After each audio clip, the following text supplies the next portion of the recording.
pwedeng alugin ni Satanas ang mundo. Wala siyang karapatan.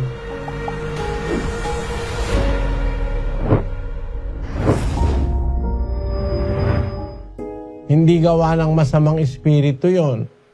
Ang nagpapasapit ng bagyo, ang Diyos. Ang nagpapaulan, ang Diyos.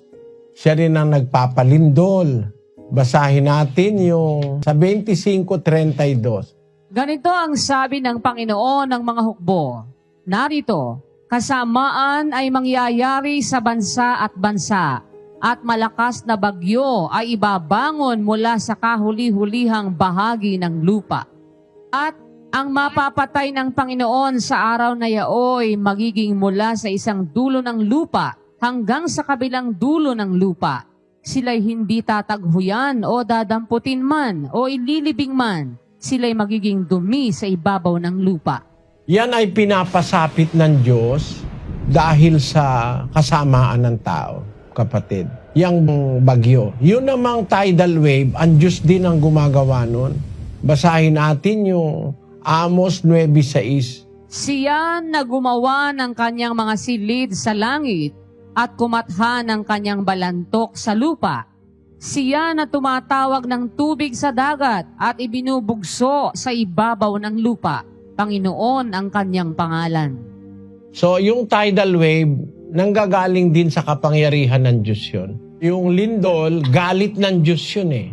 It's a manifestation of God's wrath. Basahin natin ang Job 9:5. Na siyang naglilipat ng mga bundok at hindi nila nalalaman pagka nililiglig niya sa kanyang pagkagalit. Na siyang umuuga ng lupa sa kanyang kinaroroonan at ang mga haligi nito ay nangayayanig. So yung lindol, it's a manifestation of God's wrath. Basahin natin ang Jeremias 4:24. Aking minasdan ang mga bundok at narito nagsisiyanig at ang lahat na burol ay nagsisiindayon. Ako'y nagmasid at narito walang tao at lahat ng mga ibon sa himpapawid ay nangakatakas.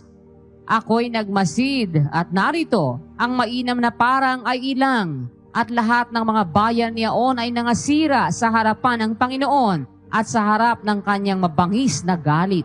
Galit ng Diyos yung pag-uga o paglindol, kapatid. Gis-gis ng Jeremias. Ngunit ang Panginoon ay tunay na Diyos. Siya ang buhay na Diyos at walang hanggang hari. Sa kanyang puot ay nayayanig ang lupa at hindi matatagalan ng mga bansa ang kanyang galit. Sa makatwid, nagpapatunay na ang lindol galing din sa Diyos.